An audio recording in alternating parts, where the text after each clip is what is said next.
Well, your higher self is that higher part of you.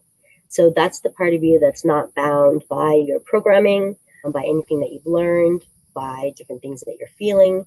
It's that part of you that connects you to whatever you think of or call source.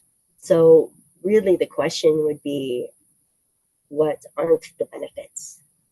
Which again, I would have no answer to, because we are spiritual beings. So every thought that you have is a spiritual thought. Everything that you do is spiritual. Whether it's a higher vibrational choice or a lower vibrational choice, it's still a spiritual choice because we're spirit.